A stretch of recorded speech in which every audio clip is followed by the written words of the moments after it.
Hello dear students, UP board class 10th के math के सभी प्रकार के प्रश्नों को इस वीडियो में हम लोग सॉल्व करेंगे, या यूं कह लीजिए चैप्टर वाइज जितने भी इम्पोर्टेंट प्रश्न हैं हर प्रकार के प्रश्नों को हम लोग इस वीडियो में एक एक करके सॉल्व करेंगे। तो चलिए शुरुआत करते हैं आज के इस पहले प्रश्न से। इसमें क्या कह रहे हैं कि यदि 26 और 156 का लसा 156 है तो मासा ज्ञात कीजिए। तो क्या होता है कि यदि दो संख्याएं हैं तो क्या होता है, पहली संख्या गुणे दूसरी संख्या, पहली संख्या गुणे दूसरी संख्या बराबर होता है मासा और गुणे लासा। ठीक है, तो पहली संख्या इसमें कितना दिया हुआ है, ध्यान से देखिए। पहली संख्या 26 और दूसरी संख्या कितना 156, और इसका मासा ज्ञात करना, इसको ऐसे ही लिख लीजिए। और लासा कितना दिया है 156। ठीक है, तो यहाँ से मासा गुणे लासा, ये देखिए इसको बटे में करेंगे तो ये सीधे सीधे कट जाएगा ना। तो मासा बराबर कितना आ गया आपका 26। तो इसका सही उत्तर कौन होगा 26। तो कौन सा ऑप्शन सही होगा, बी वाला। ठीक है, ये बी वाला ऑप्शन यहाँ पे आपका हो जाएगा सही। ठीक है, ये ठीक है। चलिए अगला प्रश्न देखिए, इसमें क्या कह रहे हैं कि संख्या 144 के अभाज्य गुणनखंड में अभाज्य गुणनखंडों की घातों का योग बताइए। ठीक है, इसमें अभाज्य गुणनखंड के घातों का योग पूछा जा रहा है। तो चलिए इसको लगाते हैं। क्या है 144, इसका अभाज्य गुणनखंड करिए। 2 से काटिए, 2 से 14, 2 दूनी 4, फिर 2 से काटिए, 2 तिया 6, 2 चौक 12, 2 छक 12 है ना, 2 छक 12। फिर 2 से काटिए, 2 एकम 2, 2 अठे 16, फिर 2 से काटिए, 2 9 18, 3 से काटिए, 3 त्रिक्का 9, और फिर ये 3 एकम 3। ठीक है, तो इसमें क्या कह रहे हैं कि अभाज्य गुणनखंडों के घातों का योग कितना होगा। देखिए 144 को हम लिख सकते हैं 2 की घात कितना 4 बार है, और गुणे 3 की घात कितनी बार है 2 बार। ठीक है, कितनी बार 2 बार। तो अभाज्य गुणनखंड में घातों का योग पूछा जा रहा है। तो कितना हो जाएगा घातों का योग, ये देखिए 4 है, ये 2 है, तो कितना हो जाएगा 4 2 6 हो जाएगा। ठीक है, ये वाला ऑप्शन यहाँ पे आपका सही हो जाएगा 6। ठीक है, चलिए अगला देखिए। निम्न में कौन सा अभाज्य संख्याओं का एक युग्म है। ठीक है, सह अभाज्य संख्याएं। तो सह अभाज्य संख्या हमने बताया है कि क्या, कि वे दोनों संख्याएं जो एक के अतिरिक्त एक साथ दोनों और किसी से ना कटें। जैसे ये है, इसमें ये 7 से कट जाएगी ना, ये जो है 7 से कट जाएगी, 7 दूनी 14, 7 पचे 35, तो ये सह अभाज्य संख्या नहीं है। और ये देखिए ये कितने से कटेगा, ये 5 से कटेगा, ये 5 से नहीं कटेगा, मतलब यही जो है सह अभाज्य संख्या है। ठीक, बाकी को भी चेक कर लीजिए। 31 और 93, ये 3 से कट जाएगा, एक के अतिरिक्त और किसी से नहीं कटना चाहिए, एक के अतिरिक्त और किसी से भी कटना नहीं चाहिए। ठीक, तो ये जो है 3 से भी कट रहा है, सहभाज्य नहीं है। ये 2 से भी कट जाएगा, ये भी सहभाज्य नहीं है। तो ये देखिए ये एक साथ एक के अतिरिक्त और किसी से दोनों संख्याएं नहीं कटेंगी, मतलब सहभाज्य संख्या यही हो जाएगी। अगला देखिए, दी गई संख्याओं में अभाज्य संख्या होगी। तो अभाज्य संख्या कौन होती है, हमने बताया जिसमें दो गुणक होते हैं, मतलब एक से कटती स्वयं से कटती है। अब 0 तो है नहीं प्राकृतिक संख्या, ये तो पूर्ण संख्या है। 1 जो है सबसे छोटी प्राकृतिक संख्या, ये 1 से कटेगी और केवल 1 से कटेगी, इसके गुणक केवल 1 है, इसके गुणक की संख्या कितनी है 1 है, इसलिए ये अभाज्य संख्या नहीं है। तो सबसे छोटी अभाज्य संख्या कौन है, ये 2 है। ठीक है, 2 जो है सबसे छोटी अभाज्य संख्या है। और इसमें अभाज्य संख्या पूछ रहा है, तो ये 4 आपकी जो है वो क्या है, भाज्य संख्या है। बाकी ये जो है सबसे छोटी प्राकृतिक संख्या, ये पूर्ण संख्या है। तो अभाज्य संख्या कौन बन जाएगी 2। ठीक, चलिए अगला प्रश्न अब देखते हैं हम। 5वां, इसमें क्या कह रहे हैं 15, 18 और 24 का लसा है। ठीक है, इसका लघुत्तम समापवर्तक आपको निकालना है। तो लघुत्तम समापवर्तक चलिए निकाल के देखते हैं कितना, 15, 18 और 24। ये जो है 2 से काटिए, आपका ये 15 आएगा, या तो फिर गुणनखंड विधि से निकालिए, थोड़ा जल्दी होगा।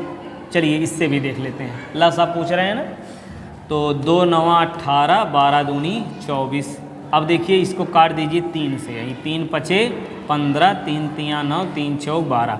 अब ये और किसी से भी नहीं कटेगा, तो इन सबको कर दीजिए गुणा, आपका आ जाएगा लासा। कर लीजिए गुणा, तो 4 तियाँ 12, 12 पचे 60, और 60 गुणे 3 करेंगे तो 6 तरीक 18, 180 गुणे 2 करेंगे 18 दूनी 36, ठीक है, 360 हो जाएगा। तो ये डी वाला ऑप्शन इसका सही होगा। चलिए अगला देखते हैं। एक संख्या 156 का अभाज्य गुणनखंड होगा, तो 156 का अभाज्य गुणनखंड करना, 1 5 6 काटिए 2 से, 2 सते 14, 2 अठे 16, फिर 2 से काटिए, 2 तियाँ 6, 2 9 18, 3 से काटिए, 3 1 कम 3, 3 तियाँ 9। अब हो गया क्या, 2 2 2 की घात 2, 3 और 13, ये कौन सा, ये बी वाला ऑप्शन सही हो जाएगा। ठीक है, चलिए अगला देखिए। दिया गया है लासा 132 और 288 का लासा इतना दिया हुआ है, तो मासा पूछ रहे हैं। ठीक है, अभी जैसे हमने लगाया था, क्या पूछा जा रहा है, मासा। ठीक है, तो अभी बताया पहली संख्या गुणे दूसरी संख्या बराबर मासा गुणे लासा, तो यही लिखिए मासा गुणे लासा बराबर पहली संख्या, ठीक है, और गुणे दूसरी संख्या। ठीक, दूसरी संख्या। तो मासा निकालना, तो इसको ऐसे ही लिख लो, मासा गुणे लासा कितना दिए हैं, 3 1 6 8, पहली संख्या 132, दूसरी 288। ठीक है, अब यहाँ से आपका ये मासा बराबर कितना हो जाएगा, 132 गुणे 288 बटे 3 1 6 8, यही ना। अब इसको काटिए फटाफट, 2 से पहले काट लीजिए, किससे, चलिए 2 से काट के देखते हैं। 2 से काटो, 2 1 कम 2, 2 5 10, 2 8 16, 2 चौके 8, इसको 2 से काट दो, 2 6 12, 2 6 12, ये हो गया। फिर 2 से कटेगा, इसको काटो, 2 सते 14, 2 9 18, 2 दूनी 4, इसको 2 से काटो, 2 1 कम 2, 2 चौके 8, 2 चौके 8, ये हो गया। फिर इसको 2 से काटिए, 4 से भी कट जाएगा और बड़ी संख्या से कट जाएगा, लेकिन जो है सर आसानी से आप लगा पाएँ इसके लिए। तो 2 से काटिए, 2 2 तियाँ 6 और 2 9 18, 2 चौक 12, 2 6 12, ये 2 से काटिए, 2 सते 14, 2 दूनी 4। ठीक है, अब इसको जो है 6 से काट दीजिए डायरेक्ट। चलिए 6 छक्के 36, 6 छक्के 36, फिर 6 छक्के 36 हो गया। ये 6 से काटिए पूरा, 11 हो जाएगा, 11 से पूरा काट दीजिए, आएगा बका 6, 6 से इसको काट दो, कितना आएगा, 6 1 के 6, 6 दूनी 12, तो कितना बचा इसमें, 12। ठीक है, मासा कितना आ गया, 12, तो ये डी वाला ऑप्शन इसका हो जाएगा सही। ठीक, चलिए अगला देखिए। वह बड़ी से बड़ी संख्या, वह बड़ी से बड़ी संख्या जिससे 125 और 70 को विभाजित करने पर शेषफल 8 और 5 प्राप्त होता है। समझ रहे हैं क्या कह रहा है, 125 और 70 को विभाजित करने पर, वो बड़ी से बड़ी संख्या जिससे, देखिए इसको विभाजित करने पर कितना, इसमें 8 शेष बचता है, इसमें 5 शेष बचता है, इसमें से 8 निकाल लो, इसमें 5 निकाल लो, कितना बचेगा, 8 7 15, ये 7 बचेगा, 1 और ये 1, यही ना बचेगा, 8 7 15, 1 1 2 1। अब यहाँ से घटाइए इसको, कितना आएगा, 65। ठीक है, अब इन दोनों का HCF ले लो, बड़ी से बड़ी संख्या मतलब मासा। तो मासा निकालने के लिए क्या करते हैं, ऐसे ही कर लो, चलो 65 इससे भाग दे दो, 6 दूनी 12, 2 बार ज़्यादा हो जाएगा, 5 और 6, इसको लगाओ, घटाइए, 2 मिला और यहाँ बचेगा 5। ठीक है, अब 52 में इस 65 से भाग दीजिए, फिर कितना बार जाएगा, 1 बार जाएगा ना, उससे ज़्यादा तो जाएगा नहीं। अब यहाँ लिखिए 3 और ये 1, फिर भाग दीजिए इस 52 में, 13 चौका 52, तो ये हो गया 13। 13 वो संख्या है जिससे इन दोनों में भाग देने पर क्रमशः क्या, 8 और इसमें भाग देंगे, देखिए तो जो है क्या होगा, 8 शेष बचेगा, 13 पचे 65, 5 शेष बचेगा। ठीक है, तो कौन सी संख्या हो जाएगी ये आपकी? 13 हो जाएगी भैया। तो 13 कौन सा? ये बी वाला ऑप्शन इसका सही होगा, ये ले लो। ठीक है, चलिए अब अगला प्रश्न सॉल्व करते हैं। ये हो गया 9वां। अब देखिए इसमें क्या है कि सिद्ध कीजिए करड़ी में 3 एक अपरिमेय संख्या है। ठीक है, इसमें क्या सिद्ध करना है? करड़ी में 3 क्या है? एक अपरिमेय संख्या है। तो इसके लिए देखिए क्या करेंगे, सबसे पहले मान लेंगे, यहाँ लिखेंगे हल। ठीक, माना √3 एक क्या है?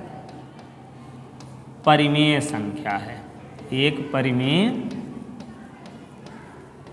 संख्या है। और अगर ये परिमेय संख्या है तो इसको जो है P/Q के रूप में लिखा जा सकता है, P/Q। यहाँ लिखेंगे अतः करड़ी में 3 बराबर P/Q ना, और ये P/Q के रूप में लिख दिए हैं तो P और Q क्या है? जहाँ P, पहले ये लिखे, जहाँ Q is not equal to 0, और दूसरी बात P व Q जो है वो क्या है? सह अभाज्य संख्या है। अब सहअभाज्य संख्या क्या है? अभी हमने पिछले सवाल में लगाया था। ठीक है, सहअभाज्य संख्या मतलब एक के अतिरिक्त और किसी से दोनों संख्याएं नहीं कटेंगी। ठीक, चलिए अब इसको सॉल्व करके देखिए कैसे। तिरछा गुणा करिए, √3Q बराबर P। अब क्या करेंगे? दोनों पक्षों का वर्ग कर देंगे भैया, दोनों पक्षों का वर्ग करने पर, अब वर्ग करिए तो क्या मिलेगा? ये मिल जाएगा √3 का स्क्वायर 3 और ये Q² बराबर P²। ठीक, इसको मान लें यही समीकरण 1। ठीक, अब ये देखिए यहाँ से ये P² जो है, P² बराबर 3 गुणे Q² आ रहा है ना, इसका मतलब समझिए, देखिए 10 बराबर यहाँ लिख रहे हैं 2 गुणे 5। अब अगर 2 और 5 गुणा करके आ रहा है, इसका मतलब ये 10 जो है 2 से भी कट जाएगी और 5 से भी कट जाएगी। तो उसी प्रकार से यहाँ क्या मिल रहा है? P² बराबर 3 गुणे Q² मिल रहा है। इसका मतलब ये P² 3 से भी कट जाएगा, Q² से भी कट जाएगा। तो इसका मतलब P² 3 से विभाजित है ना, यहाँ लिखेंगे अतः, या कहोगे कि इससे स्पष्ट है, यहाँ लिखिए अतः P² 3 से क्या है? विभाजित है, P² 3 से विभाजित है। ठीक है, इसलिए यहाँ लिखिए इसलिए P 3 से क्या होगा? 3 से विभाजित होगा, 3 से विभाजित होगा, 3 से विभाजित होगा। इसको मान लेंगे, चलिए समीकरण 2, ये काम हो गया। अब आगे देखिए, अब यहाँ से हमको एक बात मिल गया कि ये P जो है वो 3 से कट रहा है, P 3 से कट रहा है। दूसरा काम अब यहीं किसी प्रकार से दिखा देना है कि P जो है Q को भी काट रहा है। तो इसके लिए देखिए, समझिए ध्यान से, P अगर 3 से विभाजित है, समझिए जैसे अभी लिखे थे ना, 10 जो है उसको लिख सकते हैं 2 गुणे 5। तो 10 2 से विभाजित हो गया ना, 10 2 से विभाजित हो गया तो 10 बराबर 2 गुणे कुछ करेंगे तभी ना 10 आएगा, 2 में कुछ गुणा कर देंगे 10 आ जाएगा। बात समझ रहे हैं? तो उसी प्रकार से ये P आपका 3 से विभाजित है, तो 3 में किसी संख्या से गुणा कर देंगे तो ये P आ जाएगा आपका। बात समझ में आई? एक बार देखिए, एक ही बात हम एक बात एक बार ही हम कहेंगे, यदि नहीं समझ में आए तो पीछे करके आप फिर से सुन लीजिएगा। ठीक है, बार बार रिपीट करेंगे एक ही बात तो जो है वीडियो लंबा हो जाएगा, आपको लगेगा कि समय ज़्यादा लग रहा है। ठीक है, चलिए तो अब इसमें क्या करना है,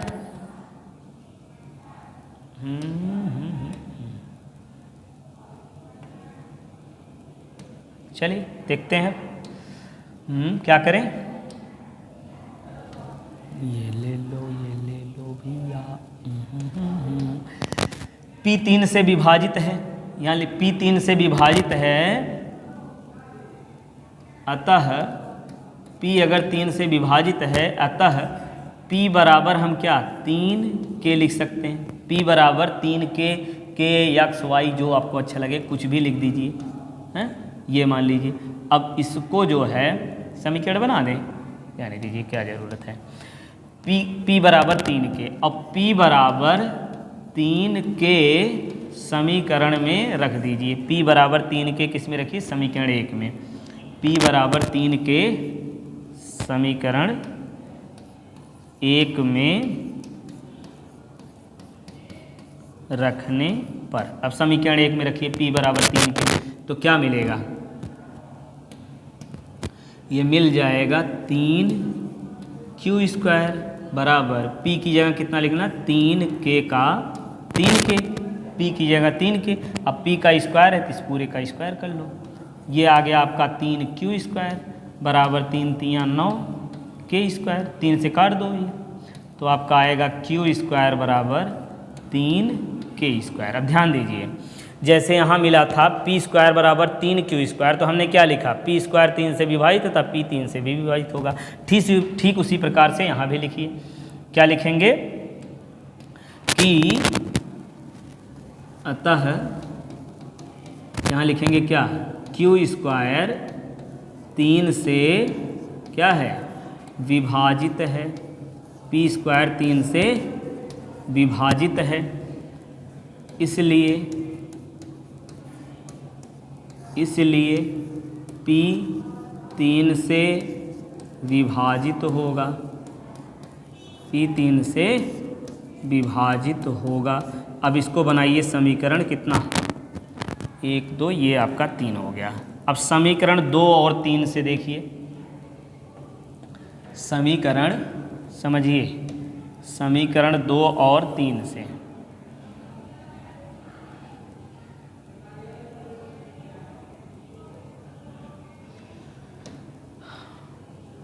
क्या लिखेंगे, समीकरण 2 व 3 से स्पष्ट है कि p व q दोनों संख्याएं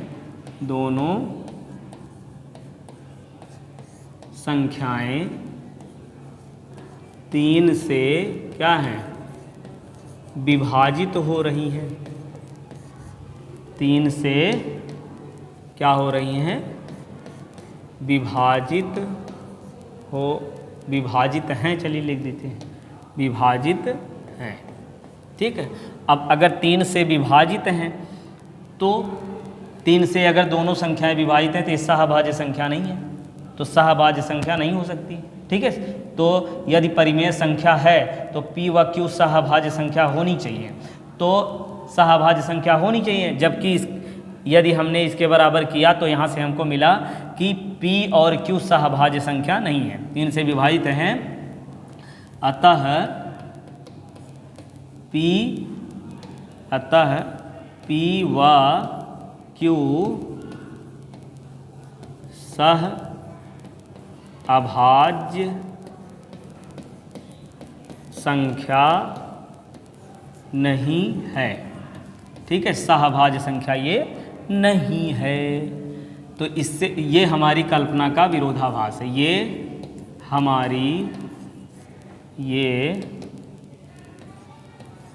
हमारी कल्पना का क्या है, विरोधाभास है, ये हमारी कल्पना का विरोधाभास है। अतः √3 क्या होगी, एक परिमेय संख्या होगी, क्या होगी, एक परिमेय संख्या नहीं होगी, या कह लिए एक अपरिमेय संख्या होगी। क्या लिखें, एक अपरिमेय संख्या है। ठीक, इस प्रकार से ये आपका सिद्ध हो गया। ठीक है, इसको बहुत अच्छे से नोट कर लीजिए और इसी प्रकार से ऐसे ही एग्जाम में आपको आना है। ठीक है, चलिए दूसरा वाला समझते हैं। √3 - 5 एक अपरिमेय संख्या, इसको सिद्ध करना है। तो इसके लिए भी वही काम करना है। फिर मानेंगे हम, यहाँ लिखेंगे हल, फिर मानेंगे कि माना √3 - 5 क्या है, एक क्या परिमेय संख्या है, एक परिमेय संख्या है। अब ये परिमेय संख्या है तो अतः √3 - 5 क्या लिखेंगे, अतः √3 - 5 = P/Q। फिर यहाँ लिखेंगे जहाँ Q ≠ 0, P व Q क्या है, सह अभाज्य संख्या है। ठीक, अब जो है यहाँ से इसको गुणा करिए भैया, तो कितना आएगा, √3Q - 5Q = P। ठीक है, यहाँ से क्या मिलेगा, √3Q = P, इसको उठा के इधर ले आइए, +5Q। अब ये मिल जाएगा √3 = P + 5Q अपान क्या है, Q। ठीक है, अब यहाँ से देखिए P व Q आपस में सहभाज्य संख्याएं हैं, तो यहाँ आप लिखेंगे कि P व Q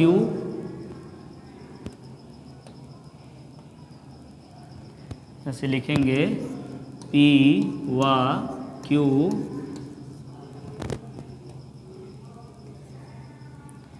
व Q सह अभाज्य संख्या है। अतः P + 5Q अपान Q एक परिमेय संख्या है, एक परिमेय संख्या है। अब अगर ये परिमेय संख्या है, ठीक है, ये क्या है, एक परिमेय संख्या है, जो देखिए किसके बराबर आई है, √3 के बराबर आई है, √3 के बराबर है। ठीक, और जबकि, फिर लिखेंगे जबकि, चलिए लिखते हैं स्पष्ट दिखे जिससे, जबकि क्या, √3 एक अपरिमेय संख्या है, √3 एक अपरिमेय संख्या है।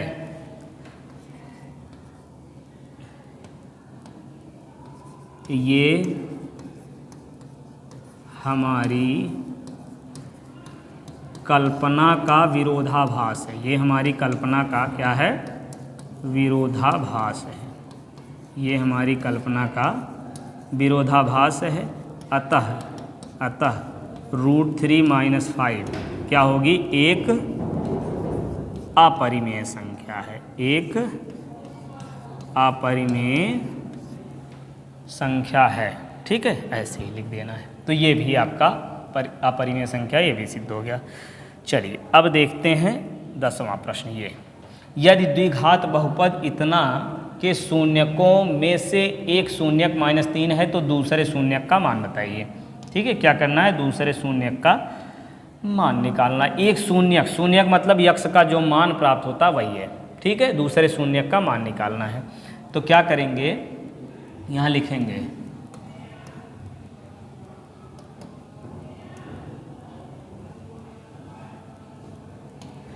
ये लिखिए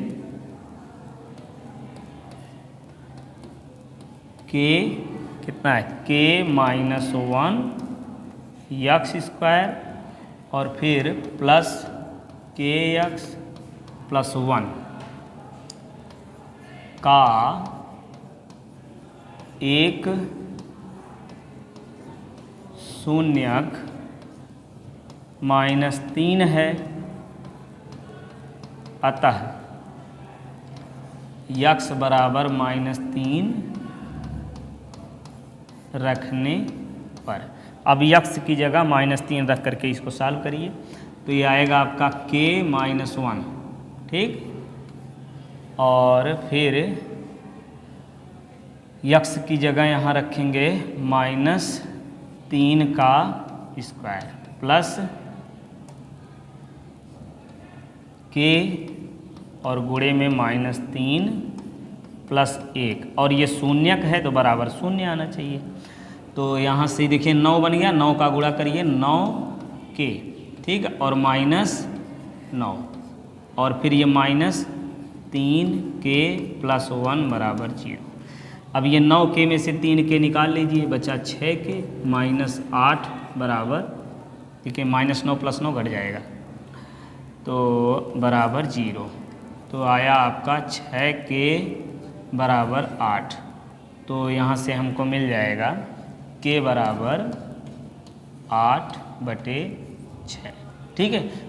इसको काट दीजिए भैया, तो कितना मिलेगा 4/3, ठीक, 4/3 k का मान मिला। अब दूसरा शून्यक निकालना है, क्या करना है, दूसरा शून्यक निकालना है। चलिए एक बार मिला लो, सही है गलत है, -3 है ना k का मान, यक्स का मान, तो -3 ये 9 हो गया, +9 हो जाएगा, माइनस का वर्ग करेंगे +9 हो जाएगा, गुणा करिए 9k -9, अब 3 के गुणा इसमें करिए -3k + 1, ठीक है। तो 9k में से 3k निकालिए, 6k बचा, -9 + 1 -8 आ गया, इसको पक्षांतर करिए 8/6 आ गया, 2 से काटिए, 2 चौके 2 3 6, ये k का मान हो गया। अब k का मान यहाँ रख लीजिए, ठीक है, ये k का मान यहाँ पे रख लेंगे, k बराबर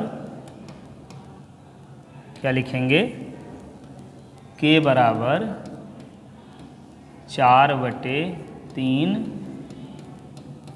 रखने पर, k की जगह 4/3 रख लीजिए, तो ये आएगा आपका 4/3 - 1, और फिर ये आपका यक्स स्क्वायर, और प्लस 4/3k, ठीक है, यक्स की जगह यहाँ k, और +1, ठीक। अच्छा जी, k की जगह जो है कितना 4/3 रखना था ना, और ये k की जगह 4/3 रख दिए, यक्स ये आपका बच जाएगा +1, ठीक है। अब इसको थोड़ा सॉल्व कर लीजिए, तो 4 ये हो जाएगा कितना, 4 में से 3 गए 1, 4 में से 3 गए 1, तो आएगा ये यक्स स्क्वायर बटे में 3 और प्लस 4x/3 धन 1, 3 से गुणा कर लीजिए, ठीक है, या शून्यकों के लिए ऐसे करिए, शून्यकों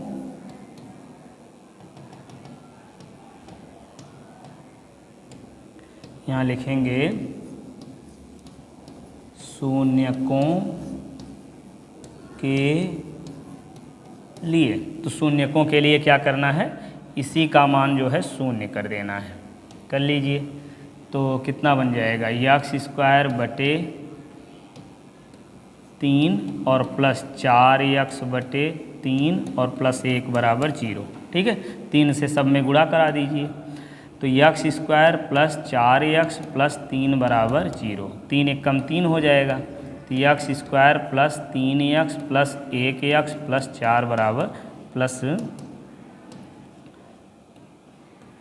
3 बराबर 0। यहाँ कामन लीजिए, यक्स प्लस 3 बचा और प्लस 1 कामन ले लीजिए, यक्स प्लस 3 बराबर 0। तो यहाँ से यक्स प्लस 3 बराबर, एक बार यक्स प्लस 3 करिए, एक बार यक्स प्लस 3, दूसरे में यक्स प्लस 1 बराबर 0। तो यक्स प्लस 3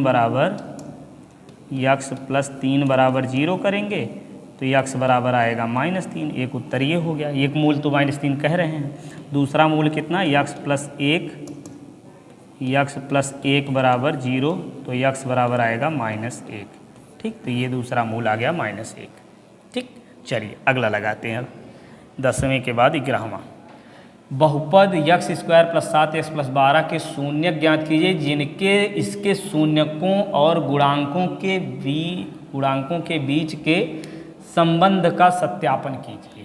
ठीक है, पहले क्या करना है, शून्यक ज्ञात करना है, फिर शून्यकों और गुणांकों के बीच संबंध स्थापित, संबंध के सत्यता की जांच करनी। संबंध मतलब सत्यता की जांच मतलब ये है, शून्यकों का योग बराबर होता क्या, माइनस यक्स का गुणांक बटे एक्स स्क्वायर का गुणांक, और गुणनफल बराबर होता है अचर पद बटे एक्स स्क्वायर का गुणांक। तो ये बराबर आना चाहिए। चलिए चेक करके देखते हैं कैसे लगाएंगे, ये देख लीजिए, अभी आपको सब समझ में आ जाएगा। पहले शून्य ज्ञात करना है ना, यहाँ लिखेंगे हल, क्या, x square plus 7x plus 12 के शून्यक के लिए, मतलब शून्यक निकालने के लिए क्या करेंगे, x square plus 7x plus 12 बराबर 0 कर लेना है। अब इसका करिए गुणनखंड, X square plus 4x plus 3x plus 12 बराबर 0। यक्स ले लीजिए कामन, यक्स प्लस 4 और प्लस 3 कामन, यक्स प्लस 4 बराबर 0। यक्स प्लस 4 दोनों में है। ये सारी चीज़ें आपको अच्छे से पता है कैसे गुणनखंड किया जाता है ना, तो इसमें ज़्यादा समय ना लेते हुए इसको हम सॉल्व कर लेते हैं। यक्स बराबर कितना, -4, और ये यक्स प्लस 3 बराबर 0 करेंगे तो यक्स बराबर -3 आएगा। ठीक है, अब गुणांकों की तुलना कैसे करनी है, देखिए क्या निकालेंगे, शून्यकों के बीच गुणांक संबंध के सत्यता की जांच करनी है। पहले लिखेंगे शून्यकों का योग, क्या लिखेंगे, चलिए यहाँ से लिख देते हैं, क्या लिखेंगे, शून्यकों का योग बराबर माइनस बी बटे ए भी आप लिख सकते हैं। बी क्या होता है, यक्स का गुणांक, तो डायरेक्ट हम लिखते हैं माइनस यक्स का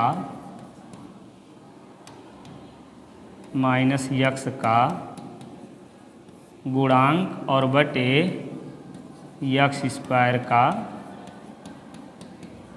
गुणांक। ठीक, अब शून्यकों का योग कैसे मिलेगा, -4 और फिर -3 बराबर माइनस यक्स का गुणांक कितना है 7 और यक्स स्क्वायर का गुणांक 1, देख पा रहे हैं, तो इधर कितना आएगा -7 और इधर भी बराबर आया -7। ठीक है, तो ये देखिए शून्यकों का योग हमने निकाला, शून्यकों को जोड़ दिया और सूत्र से शून्यकों का योग निकाला तो दोनों बराबर आया। ठीक है, तो शून्यकों और उनके गुणांकों, देखिए गुणांकों के बीच संबंध के सत्यता की जांच यहाँ हो गई शून्यकों के योग से। अब शून्यकों के गुणन से भी ऐसे ही याद करेंगे, कैसे लिखेंगे यहाँ पे, शून्यकों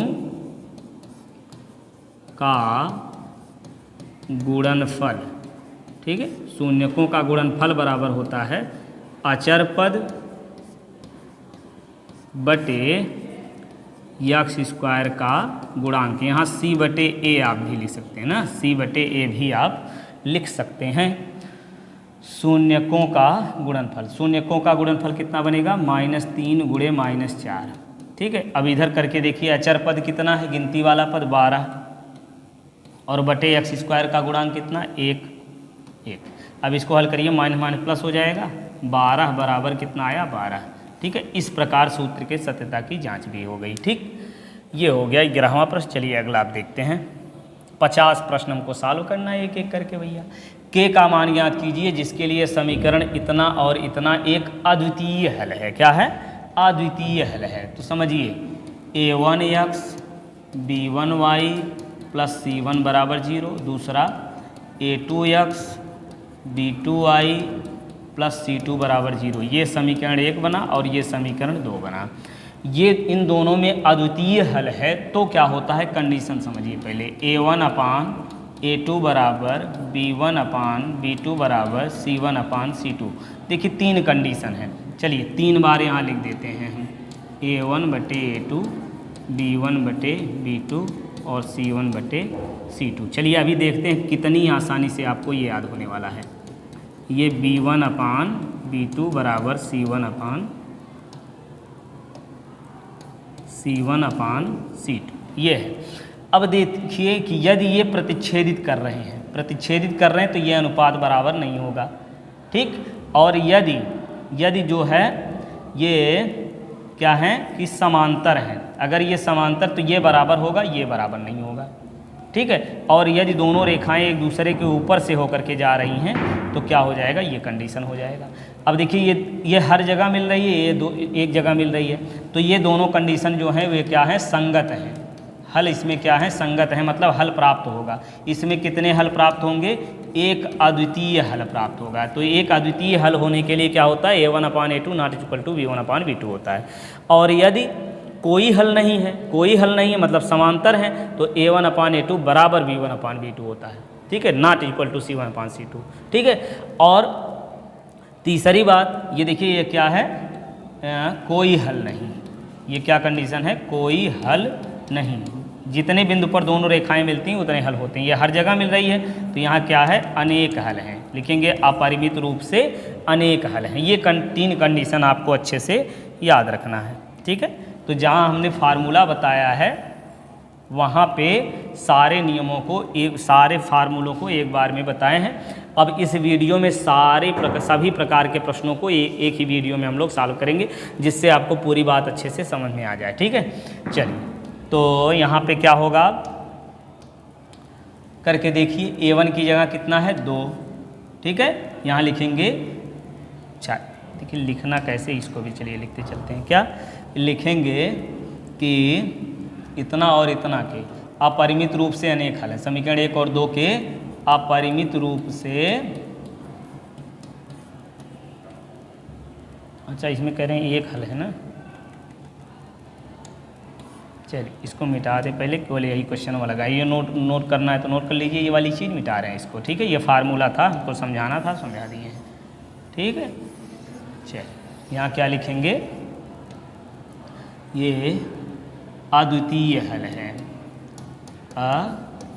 अद्वितीय हल है। अतः तो जब अद्वितीय हल है तो क्या होगा, a1/a2 not is equal to b1/b2 के, इतने में हमारा काम हो जाएगा।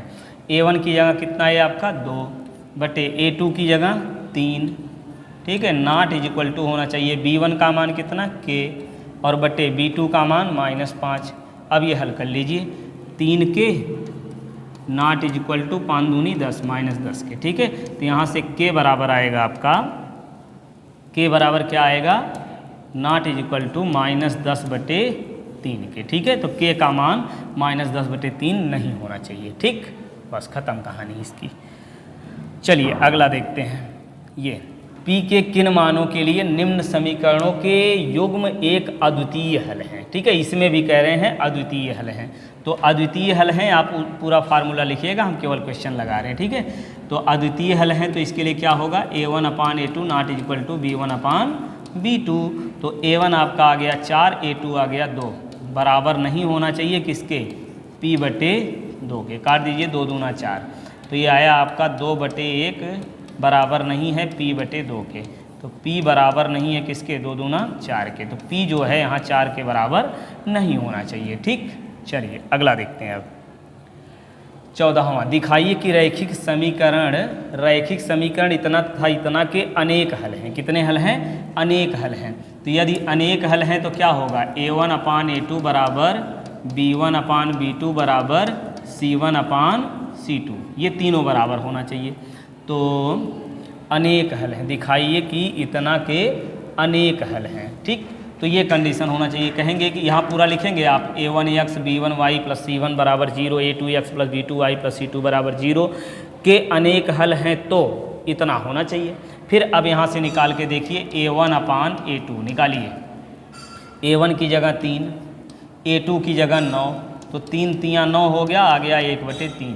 तो ये आपका यहाँ से मिल गया a1/a2 बराबर 1/3, ठीक है। अब चलिए निकाल के देखते हैं b1/b2। तो b1/b2, b1 कितना इसमें कहाँ गया, -1, और ये कितना -3। अब इसको जब काटेंगे आप माइनस माइनस प्लस हो जाएगा, तो यहाँ से मिलेगा b1/b2 बराबर 1/3, ठीक है, 1/3। अब फिर अगला देखिए c1/c2 निकाल के, c1/c2 निकालेंगे तो c1 कितना है, ये 2 हो जाएगा बटे 6, काटिए, 2 1 कम 2 तो 3 6, यहाँ से आपका मिल गया क्या, c1/c2 बराबर 1/3 आ गया। अब ये तीनों मान बराबर हो गए यहाँ से ना, तो जब तीनों मान बराबर हो गए तो ये क्या होगा, अनेक हल हो जाएंगे। ठीक है, अनेक हल हो जाएंगे। तो यहाँ से देखिए, यहाँ मिलेंगे इसमें a1/a2 बराबर b1/b2 बराबर c1/c2 है। अतः जो है क्या होंगे, अनेक हल होंगे। इस प्रकार से ये 14 प्रश्नों को हमने सॉल्व किया। अभी बचे हुए 50 प्रश्नों को एक एक करके हम लोग सॉल्व करेंगे। ठीक है, तो चलिए अब 15वां प्रश्न देखते हैं। ठीक है, अभी कितना प्रश्न बचा हुआ है, 15 ये। ठीक है, 15 के बाद अभी 50 में कितना है, 15, 5, 20 और 20 कितना, 25 प्रश्नों को, 35 प्रश्नों को और सॉल्व करना, 30। ठीक है, 30-35 प्रश्न और बचे हैं, इनको क्रम से करेंगे। चलिए, के किस मान के लिए निम्नलिखित रैखिक समीकरणों के युग्म अपरिमित रूप से अनेक हल होंगे। फिर वही बात, अनेक हल होंगे तो आप कंडीशन पहले लिखिएगा कि यदि a1x b1y + c1 बराबर 0, a2x b2y + c2 बराबर 0 के अपरिमित रूप से अनेक हल हैं तो a1/a2 not is equal to b1/v2 के हो जाएगा। a1 का मान कितना मिला k, a2 का मान 12। अब ये बराबर नहीं है b1/b2 के, b1 बन जाएगा 3 और ये बटे k, तो तिरछा गुणा करिए, आपका आ गया k² बराबर 36। तो k बराबर आएगा आपका करड़ी में 36, ये बराबर नहीं है भैया, तो k बराबर आया ±6। तो k का मान ±6 नहीं होना चाहिए अनेक हल होने के लिए। ठीक, चलिए, अच्छा अनेक हल है ना, ओहो, अनेक हल के लिए क्या होता है, ये जो है क्या होता है, बराबर होता है। अनेक हल के लिए तीनों बराबर होते हैं ना, तो ये बराबर होना चाहिए। ठीक है, तो ±6 होना चाहिए। अनेक हल होने के लिए k का मान +6 या -6 होना चाहिए। ठीक, चलिए अब अगला देखते हैं। ये 16वां प्रश्न, 2 अंकों से बनी एक संख्या एवं उसके अंकों को उलटने पर बनी संख्या का योग 66 है। यदि संख्या के अंकों का अंतर 2 है तो संख्या ज्ञात कीजिए। ठीक है, क्या कह रहे हैं, 2 अंकों से बनी एक संख्या के अंकों का अंतर। ठीक है, तो मान लीजिए, माना संख्या उलटने पर बनी संख्या का योग करें ना, तो माना, तो देखिए उलटने पर तो इकाई दहाई मानना पड़ेगा। ठीक है, माना संख्या का इकाई क्या है, x, और दहाई जो है वो क्या है, y है। तो संख्या यहाँ पे बन जाएगी क्या, समझिए संख्या कैसे बनेगी, दहाई में 10 से गुणा करेंगे और इकाई को ऐसे जोड़ देंगे, तो आएगा 10y + x, ये आपकी संख्या बन गई। अब लिखेंगे क्या, अंकों को उलटने पर, क्या लिखेंगे, अंकों को उलटने पर बनी संख्या। अंकों को उलटने पर बनी संख्या क्या हो जाएगी, 10x + y। ठीक है, तो जब देखिए अंक बदल जाएगा तो दहाई में 10 से गुणा करना है हमेशा, तो जो दहाई है वो इकाई बन जाएगी, जो इकाई है वो दहाई बन जाएगा। ये स्थान बदलने पर बनी संख्या बन गई। फिर क्या कह रहे हैं, उलटने पर बनी संख्या का योग 66 है। 2 अंकों से बनी एक संख्या एवं उसके उलटने से बनी संख्या। ठीक है, तो यहाँ लिखेंगे आप प्रथम शर्तानुसार, क्या लिखेंगे, प्रथम शर्तानुसार। यहाँ लिखिए प्रथम शर्तानुसार। तो प्रथम शर्त के अनुसार हमको क्या मिल जाएगा, ध्यान से देखिए, 10y + x और +10x + y, ये संख्या और उसको उलटने पर बनी संख्या का योग जो है वो कितना है, 66 है। तो ये 66 कर लीजिए। अब इसको हल करिए तो कितना आएगा, ये आया आपका 10y, ये 10x + x कितना हो जाएगा, 11x, और 10y 1y हो जाएगा 11y बराबर 66। 11 से भाग दीजिए तो x + y बराबर 11 × 6 = 66, ये 6 आ गया, समीकरण 1 बन गया। ठीक, अब देखेंगे दूसरी शर्त में। ठीक है, दूसरी शर्तानुसार क्या कहा जा रहा है, दूसरी शर्त में देखिए क्या कह रहे हैं,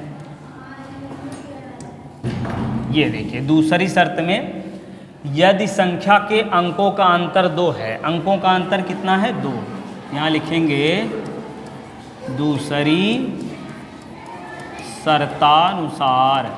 दूसरी शर्त में क्या है, x - y बराबर 2। अब ये बन गया समीकरण 2। तो समीकरण 1 और 2 को हल करके x y का मान निकाल लीजिए। तो चलिए निकाल के देखते हैं। यहाँ लिखेंगे समीकरण 1 व 2 को क्या करें, यहाँ माइनस वाई या प्लस वाई दोनों जोड़ देंगे तब ना वाई हटेगा। तो इसके लिए क्या करेंगे, समीकरण 1 व 2 को जोड़ने पर, ठीक है, अब इसको जोड़ के देखिए, x प्लस वाई बराबर 6 और यहाँ से x माइनस वाई बराबर 2। ये समीकरण 1 और ये समीकरण 2 हो गया। ये y से y काट दीजिए, x जुड़ गया आपका 2x बराबर 8 आ गया। तो अब यहाँ से x बराबर 8/2 से काटिए 4, तो x का मान आ गया 4। तो एक अंक जो है 4 मिल गया। कौन सा अंक, इकाई का अंक 4 मिल गया।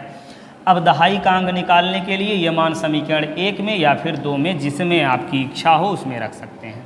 ठीक है, चलिए रख के देखिए किस में रखा जाए। समीकरण 1 में ही रख लो।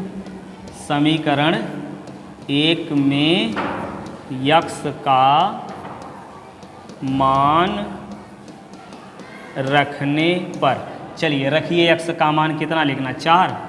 तो 4, चलिए एक बार समीकरण लिख देते हैं। x प्लस वाई बराबर 6 है। आप x की जगह 4 लिखो, प्लस वाई बराबर 6, तो y बराबर आ गया 6 माइनस 4, तो y का मान हो गया 2। ठीक है, अब आपकी संख्या बन जाएगी कितनी, संख्या है 10y प्लस x। 10 गुणे y का मान 2 प्लस x का मान 4, तो ये 10 दूनी 20, 4 24। ये आपकी 24 संख्या इस हो गई उत्तर। ठीक, चलिए 16वां प्रश्न हो गया। 16वें के बाद अब देखते हैं 17वां प्रश्न। इसमें क्या करें, ऋतु धारा के अनुकूल 2 घंटे में, ऋतु धारा के अनुकूल 2 घंटे में 20 किलोमीटर तैर सकती है। धारा की दिशा में, जिधर पानी जा रही उधर जाएगी तो 2 घंटे में 20 किलोमीटर जाएगी। और धारा के विपरीत, पानी इधर जा रहा है, तैर विपरीत दिशा में रही, विपरीत दिशा में तैरेगी तो 2 घंटे में 4 किलोमीटर जाएगी। विपरीत जाएगी तो भैया 2 घंटे में 4 किलोमीटर जाएगी। और धारा की दिशा में जाएगी 2 घंटे में 20 किलोमीटर जाएगी। अब स्थिर जल में उसकी तैरने की चाल तथा धारा की चाल पूछा जा रहा है। तो मान लीजिए फटाफट, चलिए मानते हैं। माना क्या, माना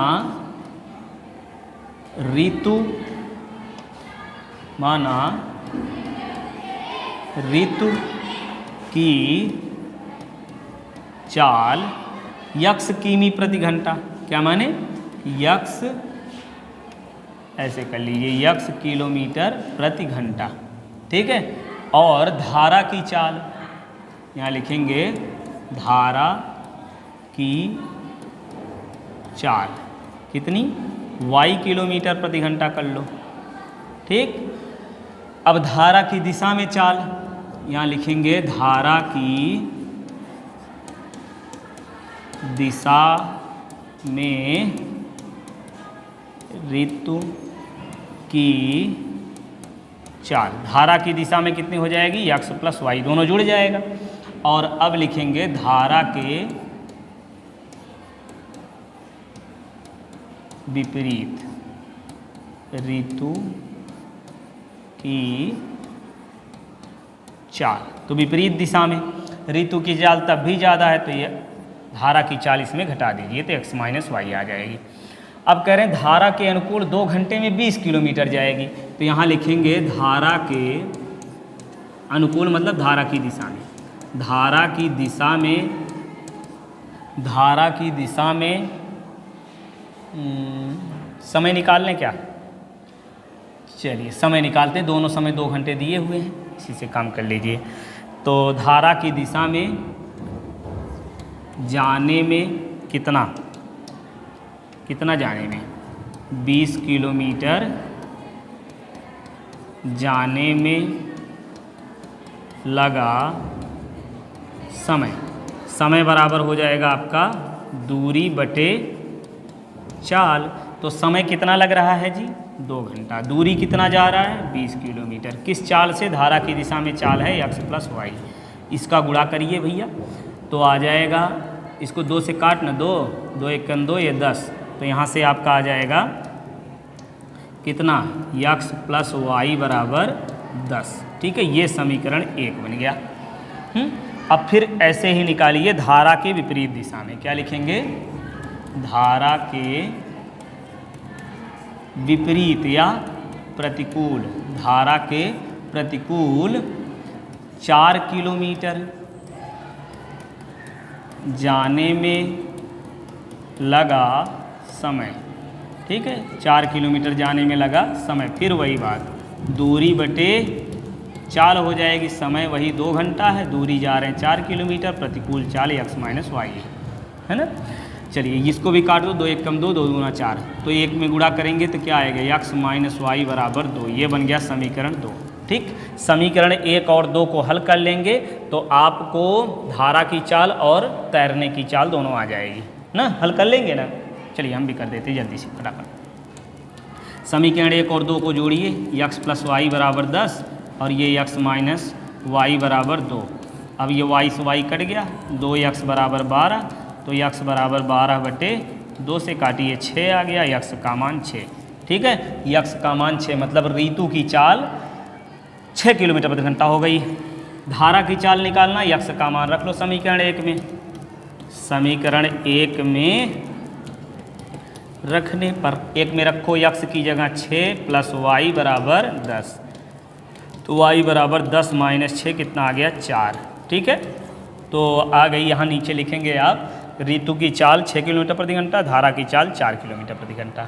ठीक, चलिए ये हो गया। अब अगला प्रश्न देखते हैं, ये 9वां 18वां प्रश्न। इसमें क्या कह रहे हैं समझिए ध्यान से।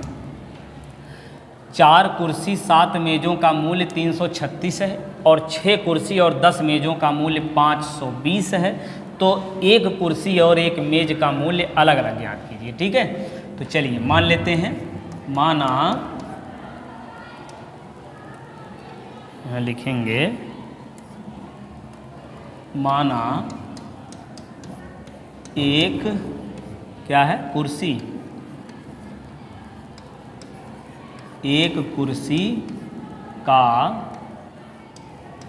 मूल्य x रुपये और एक क्या है? मेज, एक मेज का मूल्य y रुपये है। ठीक है, अब यहाँ लिखेंगे प्रश्नानुसार। प्रश्नानुसार क्या लिखेंगे? 4 कुर्सी देख रहे हैं, 4x प्लस मेज कितना? y है, तो 7y बराबर 360। ठीक है, ये बन गया समीकरण 1। और फिर यहाँ लिखेंगे दूसरी शर्तानुसार, दूसरी शर्तानुसार, दूसरी शर्त के अनुसार ऐसा भी आप लिख सकते हैं क्या कि 6 कुर्सी यानी 6x प्लस 10 मेज 10y, ये कितना है? 520 है, ये 520 है। ठीक है, ये 2 से कट जाएगा, काट लो इसको पहले तो 2 तियाँ 6 और 2 पच्चे 10, अब ये 2 से काटो, 2 दूना 4, 2 छक 12। ठीक है, ये बन गया समीकरण 2। अब समीकरण 1 और 2 को हल करके x y का मान निकाल लेंगे तो अलग अलग मेज और कुर्सी का मूल्य आ जाएगा। ठीक, चलिए इसको लगा करके आप लोग सॉल्व कर लीजिएगा। चलिए अब अगला देखते हैं 19वां समीकरण। इतना के मूल ज्ञात कीजिए भैया, तो मूल ज्ञात करिए। चलिए x प्लस 1 बटे x बराबर 3, गुणा करिए x स्क्वायर प्लस 1 पूरे का बटा x बराबर 3, ये हो जाएगा x स्क्वायर प्लस 1 बराबर, इधर गुणा करिए, ये आया 3x, x square minus 3x plus 1 बराबर 0। ठीक है, अब इसका गुणनखंड तो हो नहीं पाएगा, जब गुणनखंड नहीं हो पाएगा तो क्या करेंगे? श्रीधराचार्य सूत्र लगाएंगे। क्या लिखेंगे? की तुलना ax square plus bx plus c बराबर 0 से करने पर। अब तुलना करिए तो क्या मिलेगा? a बराबर 1, क्या मिला? a बराबर 1 और b बराबर कितना? -3 और c बराबर 1। ठीक है, अब सूत्र क्या होता है श्रीधराचार्य वाला? चलिए सूत्र लगाइए फटाफट। ये फार्मूला होता है x बराबर -b plus minus under root b square minus 4ac upon 2a। ठीक है।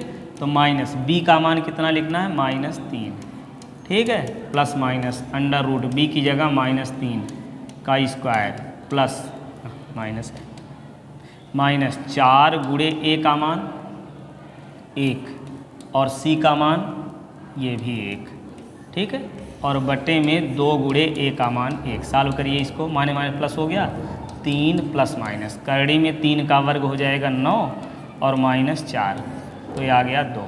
तो यहाँ से मिल जाएगा 3 प्लस माइनस क्या आएगा, प्लस माइनस करड़ी में 5/2, ठीक है, देख पा रहे हैं। तो ये यक्ष का मान हो गया यहाँ पे, ठीक है, ये मूल हमको प्राप्त हो गया ये। चलिए अगला देखते हैं अब 20वां समीकरण इतना के मूलों के व्युत्क्रमों का योग निकालना। देखिए तो एक तरीका ये है कि मूल मान लीजिए अल्फा बीटा, मूलों का योग और गुणनफल निकालिए, उसकी सहायता से निकाल सकते हैं, या दोनों के मूल निकालिए ना, इसके दोनों मूल निकालिए, इसको व्युत्क्रम करके योग निकाल लीजिए। चलिए दोनों तरीका हम बताते हैं आपको। मूलों के व्युत्क्रमों का योग निकालना, तो पहले क्या करेंगे, पहले तो मूल निकाल लेंगे। मूल मतलब इस समीकरण में यक्ष का जो मान है वही इसका क्या होता है, मूल। तो मूल निकालने के लिए क्या करते हैं, गुणनखंड कर लीजिए फटाफट, यही ना होगा। तो गुणनखंड कैसे होगा, ये जिस प्रश्नावली में है, शायद आपका 2.3 या कुछ ऐसे कुछ जो भी है, ये गुणनखंड वाला जिसमें है वो चैप्टर हमने बताया, तो वहाँ गुणनखंड बनाने के तरीके को अच्छे से समझाया है, लिंक में दे देंगे, वहाँ से आप देखना चाहें तो देख सकते हैं, ठीक है। चलिए इसको सॉल्व करते हैं। यक्स कामन लीजिए, यक्स -4 और -3 कामन लीजिए, तो यक्स -4 बराबर 0, ठीक है। यक्स -4 यहाँ पे है और फिर यक्स -3, ठीक है। तो मूल कितना मिला, यक्स -4 बराबर 0, तो यक्स बराबर आया 4, ठीक है। गुणनफल 0 है तो 0 तभी होगा जब दोनों में से कोई एक 0 हो जाए। तो यक्स -4 बराबर एक बार 0 करेंगे, फिर दोबारा यक्स -3 बराबर 0 कर देंगे, तो यक्स का मान 3 आ जाएगा।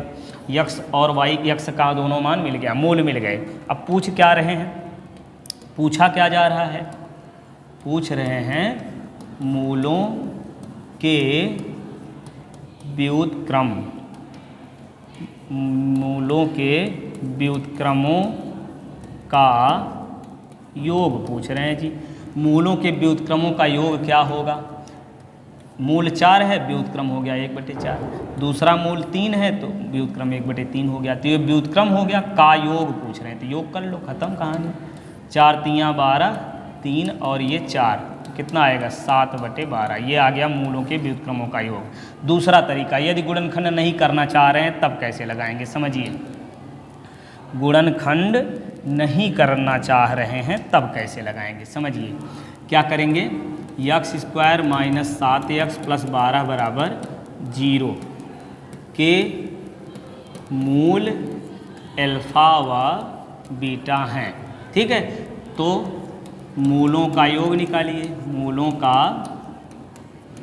योग कैसे, अल्फा + बीटा, ये क्या होता है, माइनस यक्स का गुणांक, चलिए लिख देते हैं एक बार, माइनस यक्स का गुणांक बटे क्या, यक्स स्क्वायर का गुणांक, यही ना। तो यहाँ से मिल जाएगा अल्फा + बीटा बराबर माइनस यक्स का गुणांक कितना, -7 और यक्स स्क्वायर का 1, तो यहाँ से आया अल्फा + बीटा बराबर 7, ठीक है। फिर निकाल लीजिए मूलों का गुणनफल, मूलों का गुणनफल क्या होता है, अल्फा बीटा, और ये बराबर होता है अचर पद बटे यक्स स्क्वायर का गुणांक, ठीक है। तो अल्फा बीटा अचर पद कितना है, ये 12 बटे यक्स स्क्वायर का गुणांक 1, ये हो गया, ठीक है। अब हमको निकालना क्या है, व्युत्क्रमों का योग, व्युत्क्रमों का योग, यहाँ लिखेंगे, चलिए लिख देते हैं। क्या निकालना है, मूलों के व्युत्क्रमों का योग, मूलों के व्युत्क्रमों का योग मतलब मूल अल्फा और बीटा माने, तो 1/अल्फा धन 1/बीटा हो जाएगा। इसको सॉल्व करेंगे तो क्या मिलेगा, चलिए सॉल्व करिए। ये एलसीएम लेंगे अल्फा बीटा, इधर गुणा करेंगे अल्फा और बीटा ऊपर आ जाएगा, एल्फ़ा प्लस बीटा, यही ना। तो एल्फ़ा प्लस बीटा कितना निकाले 7 और एल्फ़ा बीटा कितना निकाले हैं 12। देखिए 7/12 तब भी आ गया। समझ गए, चाहे मूल से निकालिए या फिर मूल निकाल करके 1/, करके जोड़ लीजिए। ठीक है, ये हो गया। चलिए आगे बढ़ते हैं। 21वां प्रश्न है, यदि द्विघात समीकरण इतना के मूल समान है तो p का मान बताइए। वाह जी वाह, तो मूल समान है तो इस टाइप का बहुत पूछा जाता है, इसको बहुत अच्छे से आपको याद रखना है। ठीक है, क्या हल करना है इसमें याद रखना है। पहले तो इसकी तुलना कर लीजिए। ठीक है, x² - 12x + p + 3 बराबर 0 की तुलना किससे करेंगे, ax² + bx + c बराबर 0 से करने पर। और जब तुलना कर देंगे तो a बराबर कितना आएगा 3 और b बराबर आ गया -12 और c बराबर आ जाएगा p + 3। तो यहाँ लिखेंगे मूल समान है। क्या है, मूल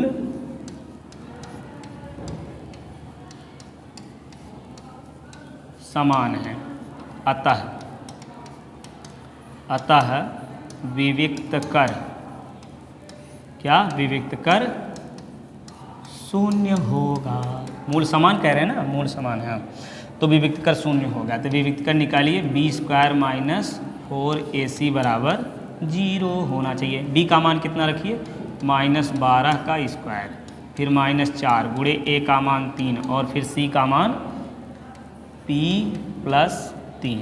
ठीक, बराबर 0। इसको सॉल्व करिए तो 12 बरहियम हो गया 144 और 4 × 3 = 12 का गुणा करिए -12p और इसमें गुणा करिए -12 × 36। सही किए हैं ना, थोड़ा सा देख लो। 12 × 144, 4 × 3 = 12, -12 हो गया, -12 का गुणा p में -12p हो गया और ये 12 का गुणा 3 में 12 × 36। ठीक है, चलिए अब इसको सॉल्व करिए।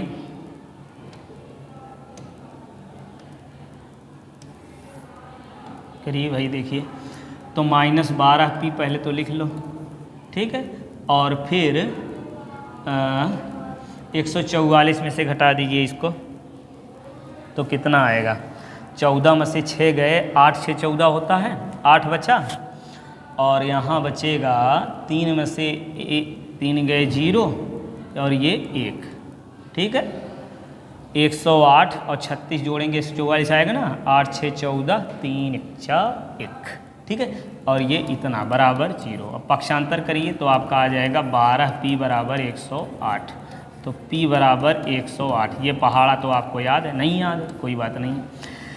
4 × 3 4 से काटो, 4 × 3 12, 4 से काटो, 4 दूनी 8, 2 10, 4 सते 28, 3 से काटो कितना 3 9 27। ठीक है, तो p बराबर कितना आ गया 9। ठीक है, मूल समान है तो p का मान 9 हो गया। चलिए आगे देखते हैं। अब अगला 22वां सवाल, 2 क्रमागत धन पूर्णांक सम संख्याओं के वर्गों का योग 340 है तो संख्याएं ज्ञात कीजिए। 2 क्रमागत धन पूर्णांक सम संख्याओं वर्गों का योग, अच्छा जी, संख्याएं ज्ञात कीजिए। चलिए मानते हैं 2 क्रमागत धन सम संख्या है तो मान लीजिए माना एक संख्या, चलिए यक्स से मान करके भी आप लिख सकते हैं ना, लेकिन ज़्यादा सटीक तरीका है ये। देखिए क्या 1 2 3 4 इसमें सम विषम सब संख्याएं हैं। ठीक है, सब संख्याएं हैं, यक्स बराबर ये मान लो। अगर इसमें हम 2 से गुणा कर दें, क्या करें 2 से गुणा कर दें, 2 4 6 8 10 आया ना, क्या आया, सभी सम संख्याएं हो गई कि नहीं हो गई। अब इस सम संख्या जो भी मिल गई इसमें एक जोड़ दीजिए या फिर एक घटा दीजिए। ठीक, क्या करें, एक जोड़ दीजिए या फिर एक घटा दीजिए। चलिए घटा के देखते हैं, घटा दें एक तो कितना आएगा 1 3 5 7 9, सभी विषम संख्याएं हो गई ना। तो 2 से गुणा कर देंगे तो सम संख्याएं आ जाएंगी, 2 से गुणा करके घटा देंगे तो विषम संख्या आ जाएगी। तो यही मानिए ज़्यादा सही है। ठीक है, तो क्या मानेंगे कि माना एक संख्या क्या है 2x और दूसरी क्रमागत सम संख्या कैसे मिलेगी। देखिए एक तो 2 है, अगली सम संख्या 4, इसके बाद 6 फिर 8, 2 जोड़ने पर मिल रही है ना। तो चलिए 2 जोड़ दीजिए तो कितना आएगा 2x + 2। ये दोनों संख्याएं हो गई। अब इनके वर्गों का योग कर रहे हैं 360 है। यहाँ लिखेंगे प्रश्नानुसार 2x का स्क्वायर प्लस 2x प्लस 1 का स्क्वायर, ठीक है, ये कितना है 340 है। अब ये बन गया 4x स्क्वायर, कितना बन गया 4x स्क्वायर प्लस ये दो ये a स्क्वायर यानी 4x square, a square plus b square plus 2ab, यही ना, और ये आएगा 340। इसको हल करिए, 4 4 8x square plus 4x plus 1, ठीक है, प्लस 1 बराबर 340, ठीक है।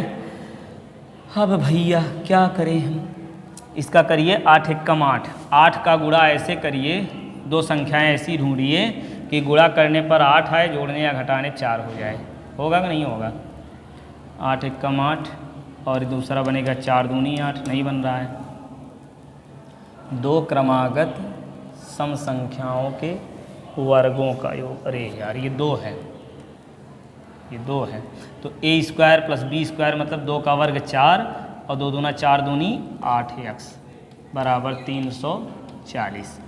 अब ये आपका बन गया 8x square plus 8x plus 4, इसको उठा के इधर करिए माइनस 340 बराबर 0, ठीक है। अब ये मिल गया 8x स्क्वायर प्लस 8x और फिर इसको घटा दीजिए, कितना आएगा 10 में से 4 गए 6 और यहाँ बचा 3 और ये 3 बराबर 0, ठीक है।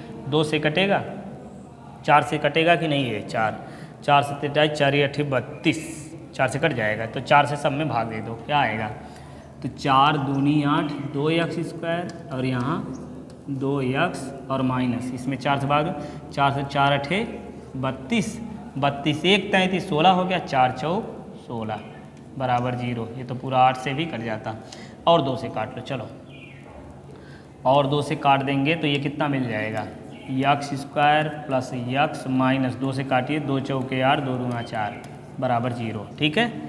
अब यहाँ से मिलेगा x स्क्वायर 7 छंग 42 प्लस 7x और माइनस 6x माइनस 42 बराबर 0, x ले लीजिए कामन, x प्लस 7 माइनस 6 लीजिए कामन, तो x प्लस 7 बराबर 0, तो x प्लस 7 और फिर इधर x माइनस 6 बराबर 0, तो x प्लस 7 बराबर 0, x बराबर माइनस 7, x माइनस 6 बराबर 0, तो x बराबर 6 आ गया, ठीक है।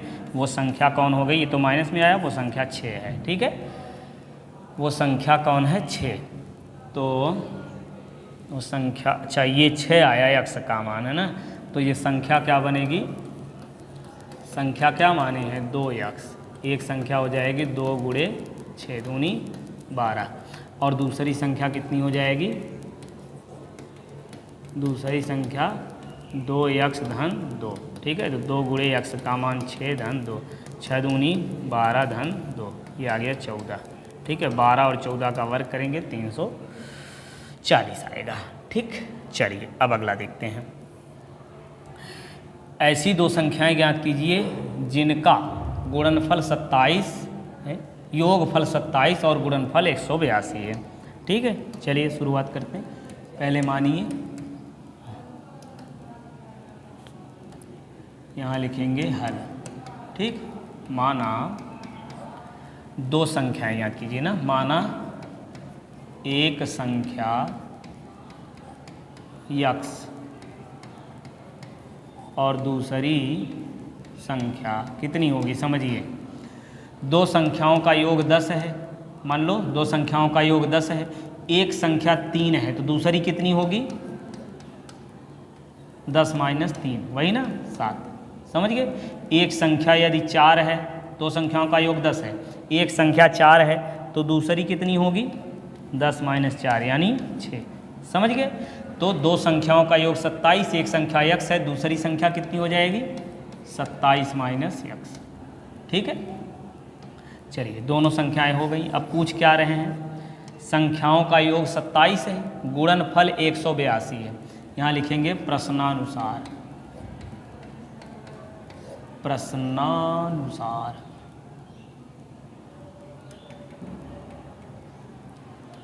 प्रश्न क्या गुणनफल ना, तो यक्स गुणे 27 माइनस यक्स बराबर कितना 182, यही ना। यक्स से गुणा करिए, 27 यक्स माइनस यक्स स्क्वायर बराबर 182, ठीक है। अब इसको उठा के इधर ले आइए, तो x square minus 27 x plus 182 बराबर 0। इसका करना है गुणनखंड। 182 को ऐसे तोड़िए कि जोड़ने घटाने 27 आए। 1 8 2, 2 से काटिए, 2 9 18, 2 1 कम 2, 7 से काटो, 7 1 के 7, 7 1 के 7 2 बचा ना, 7 3 के 21 13 बचा, ठीक है। अब ये बना कितना 14, 14 और 13 मिलके 27 हो जाएगा। तो x square minus 14 x minus 13 x plus 182 बराबर 0। अब कॉमन लेकर के यक्स का मान निकाल लीजिए और यहाँ रख दीजिए, दूसरी संख्या आ जाएगी, ठीक है। चलिए अगला देखते हैं। अब ये 24वां, क्या सिद्ध कीजिए कि द्विघात समीकरण इतना के मूल वास्तविक हैं और असमान हैं, तो मूलों को भी ज्ञात कीजिए, ठीक है। सिद्ध कीजिए कि द्विघात समीकरण इतना के मूल वास्तविक और असमान है, मूल वास्तविक और असमान है। तो पहले तो करेंगे हम लोग तुलना। ये 3 यक्स स्क्वायर प्लस 2 करड़ी में 5 यक्स और माइनस 5, ठीक। इसकी तुलना जो है किससे करनी है, तुलना A X square plus B X plus C बराबर 0 से करने पर। अब जब तुलना करेंगे तो ए बराबर कितना आएगा 3 और बी बराबर 2√5 और फिर सी बराबर -5, ठीक है। फिर यहाँ लिखेंगे मूल कैसे हैं, मूल वास्तविक और असमान है, मूल वास्तविक और क्या है असमान, मूल वास्तविक और असमान हैं। अतः देखिए मूल वास्तविक और असमान है मतलब विविक्त कर देखिए, समझिए बी स्क्वायर माइनस 4ac, यदि ये 0 आता है तो मूल वास्तविक और समान होते हैं, मूल वास्तविक और समान होते हैं। और मूलों को ज्ञात कीजिए, सिद्ध कीजिए कि मूल वास्तविक और असमान है, ठीक है। तो 0 आता है तो वास्तविक और समान होता है, यदि धन में आ जाएगा तो मूल वास्तविक और असमान होंगे, यदि ऋण में आ जाएगा तो काल्पनिक होंगे, ठीक। तो हमको निकालना क्या है, मूल निकालना है। पहले विविक्त कर निकालना, क्या निकालना है विविक्त कर। विविक्त कर मतलब बी स्क्वायर माइनस 4ac, यहाँ लिखेंगे विविक्त विविक्त विविक्त कर। विविक्त कर क्या होगा बी स्क्वायर माइनस 4ac। चलिए निकाल के देखिए, b का मान यहाँ लिखिए 2√5 स्क्वायर -4, a का मान 3 और c का मान -5 लगाइए। 2 का वर्ग करेंगे 4, √5 का वर्ग 5, 4 3 12 25 60 प्लस 60 हो गया, और 5 चौक 20 प्लस 60, देख रहे हैं ये धन में आ गया ना, तो ये यहाँ लिखेंगे विविक्त कर धनात्मक है। क्या लिखेंगे, यहाँ लिखेंगे विविक्त कर क्या है धनात्मक है, अतः मूल वास्तविक व असमान होंगे, मूल वास्तविक व असमान होंगे, ठीक। मूल वास्तविक और असमान है। फिर मूल भी ज्ञात करना, क्या है मूल भी ज्ञात करना। चलिए मूल ज्ञात करिए। मूल जो है क्या करें, फार्मूले से ही निकाल लो, ठीक है। चलिए फार्मूला लिखाइए, कहाँ लिखें, चलिए यहीं से लिख देते हैं। यक्स बराबर फार्मूला क्या होता है -b plus minus √b square minus 4ac upon 2a, minus b का मान रखिए 2√5 प्लस माइनस √ b का मान 2√5 का स्क्वायर -4, a का मान कितना लिखना है 3, और c का मान कितना लिखना है -5, ठीक, बटे 2 गुणे a का मान 3। सॉल्व करिए इसको, -2√5, ये प्लस माइनस, इसका वर्ग करिए, 2 का वर्ग 4 और √5 का वर्ग 5, 4 पच्चे 20 और माइनस, ये माने माने प्लस हो जाएगा, 4 3 12 पच्चे 60 और बटे में 3 दूनी 6। अब इसको लगाइए, -2 करड़ी में 5 प्लस माइनस, ये करड़ी में 60 आया ना, अंडर रूट इतना 80 आया, ये देखिए 60 20 80 और बटे 6, ठीक है। तो चलिए मूल इतने लिख लेते हैं और साल दें, चलिए भैया बड़ी इच्छा है तो कर लो साल। प्लस माइनस 60 को क्या लिखोगे, 12 पचे 60 होता है ना, 2 दूना 4 3 12 पचे 60 और बटे में 6, ठीक है। तो 2 यहाँ से बाहर हो जाएगा, तो 2 पूरे में से बाहर निकाल लो, ठीक, तो पूरे में से 2 बाहर निकालेंगे। चलिए 2 बाहर निकालिए तो क्या मिलेगा, -√5 प्लस माइनस अंडर रूट, 2 को बाहर कर लीजिए, कितना मिला 5 3 15 और बटे 6, ठीक है, 2 से काटिए 3, तो ये आपका आंसर आ गया √5 प्लस माइनस √15 बटे 3, ठीक है, ये हो गया। चलिए अगला देखते हैं, अब ये 25वां प्रश्न, आधे पर हम लोग पहुंच चुके हैं, ठीक है। चलिए 2 वर्गों के क्षेत्रफलों का योग 117 मीटर स्क्वायर है। यदि उनके परिमापों का अंतर 12 मीटर हो तो दोनों वर्गों की भुजाएं ज्ञात कीजिए। क्षेत्रफलों, 2 वर्ग हैं ना, 2 वर्ग हैं, 2 वर्ग के क्षेत्रफलों का योग इतना है और उनके परिमाप, वाह जी वाह, वर्ग की भुजाएं याद कीजिए। मान लीजिए, माना, क्या माना, माना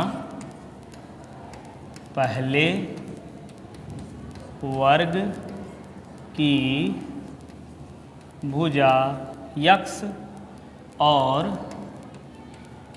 दूसरे वर्ग की भुजा y है, ठीक, ये है। फिर इसमें कह रहे हैं, यहाँ लिखेंगे हम प्रथम शर्तानुसार, प्रथम शर्तानुसार। तो प्रथम शर्त के अनुसार क्या, दोनों वर्गों के क्षेत्रफलों का योग। तो देखिए वर्ग का क्षेत्रफल क्या होता है, x² यानी भुजा स्क्वायर, और दूसरे का क्षेत्रफल y²। वर्गों का योग जो है वो 117 कह रहे हैं, समीकरण 1 बना लो, ठीक। फिर लिखेंगे दूसरी शर्ता अनुसार। दूसरी शर्त के अनुसार क्या, परिमापों का अंतर। तो वर्ग का परिमाप कितना होता है, भुजा गुणे 4, तो परिमापों का अंतर भुजा गुणे 4, ये कितना है 12।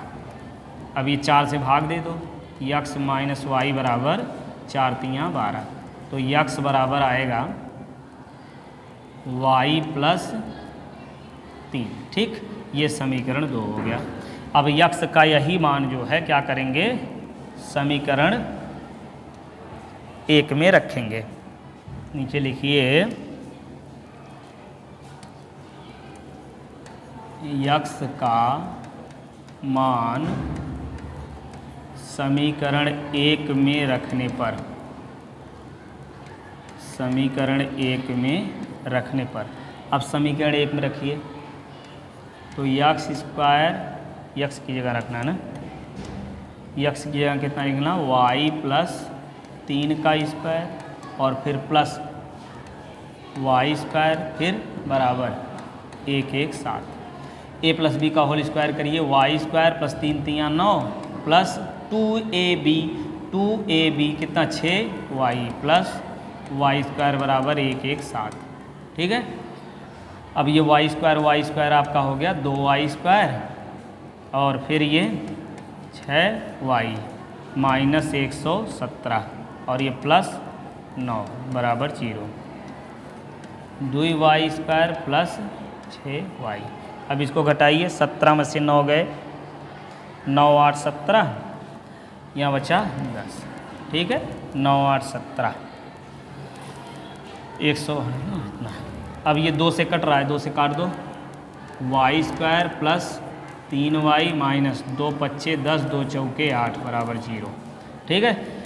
अब इसका करिए 54 है ना, 2 से गुणा करो, 2 दूना 4, 2 सते 14, 2 से नहीं कटेगा, 3 3 9 27, फिर 3 ये ऐसे। तो कैसे आएगा? 3 3 3 9, ये 6, ठीक है। 9 6 54, 9 में से 6 गए 3, y² plus 9y minus 6y minus 54 बराबर 0, ठीक है। अब हल करके y का मान निकाल लीजिए, निकाल लेंगे ना, y का मान यहीं रख दीजिए, x का मान आ जाएगा, ठीक है। सॉल्व कर लेंगे ना, चलिए अच्छा कर देते हैं। y कामन लीजिए तो y प्लस 9 माइनस 6 कामन ले लो, y प्लस 9 बराबर 0।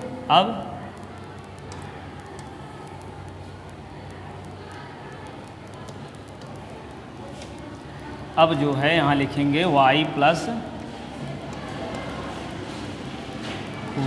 प्लस 9 और फिर दूसरे में y माइनस 6 बराबर 0। तो y प्लस 9 बराबर 0 करेंगे तो y का मान माइनस 9 आ जाएगा, y माइनस 6 बराबर 0 तो y बराबर 6 आ गया, ठीक है।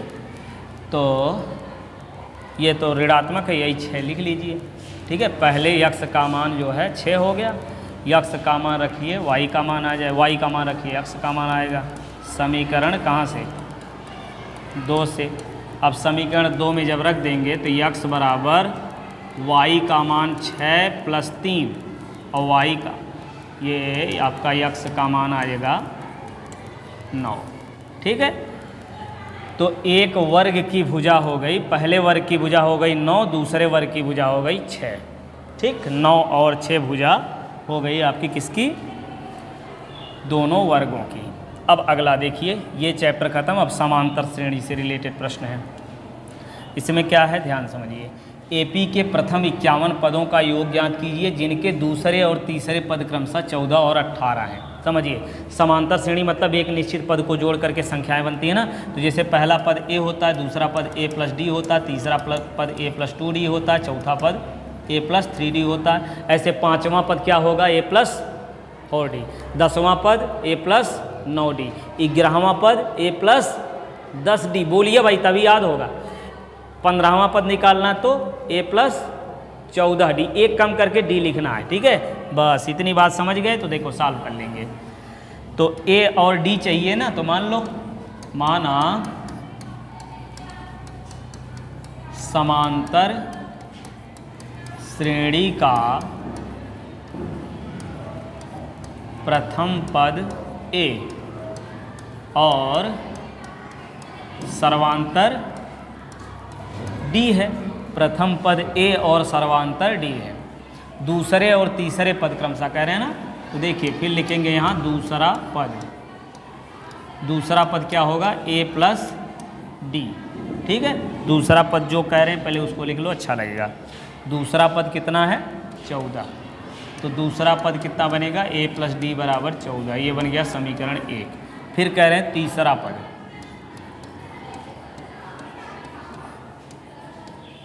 तीसरा पद कितना है? 18। तो तीसरा पद क्या बनेगा? ए प्लस 2d बराबर 18, समीकरण 2। और समीकरण 1 और 2 को हल करके ए और डी का मान निकालेंगे, ठीक है। इसके लिए क्या करेंगे? समीकरण 2 में से समीकरण 1 को क्या करने पर? घटाने पर। चलिए अब घटा के देखिए।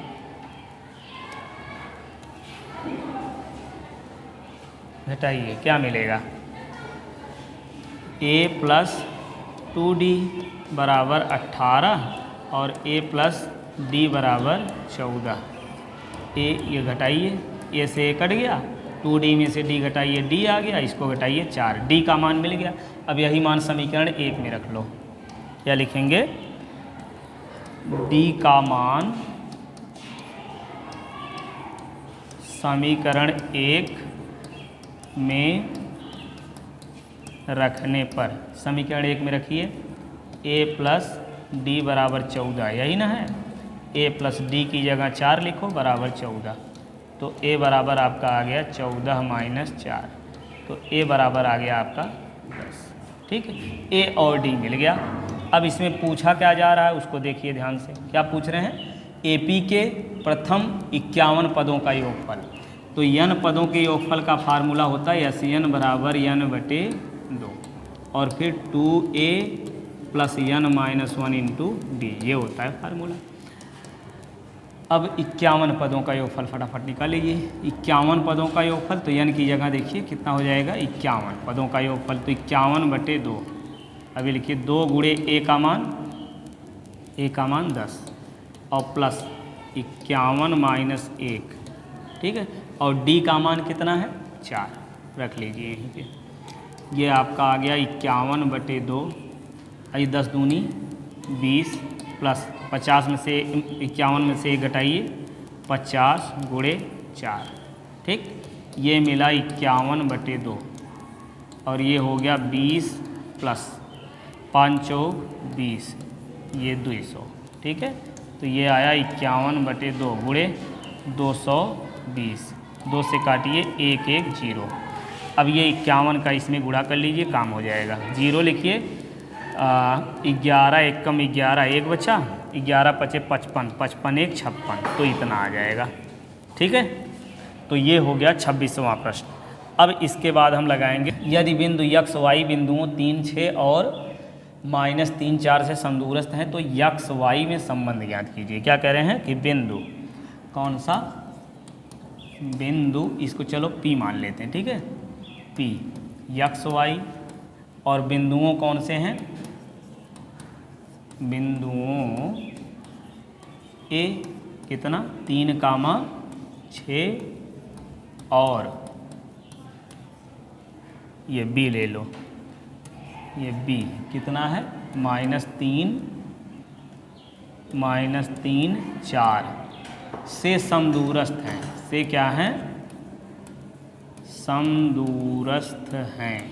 अब अगर समदूरस्थ हैं तो क्या हो जाएगा, ध्यान समझिए, ये आपका A और दूसरा B। अब ये P जो है कहीं भी है, AP और BP दोनों बराबर हैं, यही ना कह रहे हैं समदूरस्थ हैं। तो A से P की दूरी निकालिए, B से P की दूरी निकालिए, दोनों बराबर कर दीजिए। ठीक है, यहाँ लिखेंगे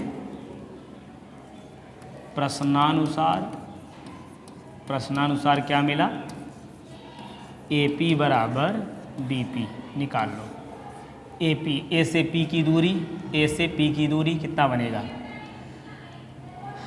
x -3 का वर्ग कर लो और प्लस y -6 का वर्ग कर लो बराबर BP, ये वाला।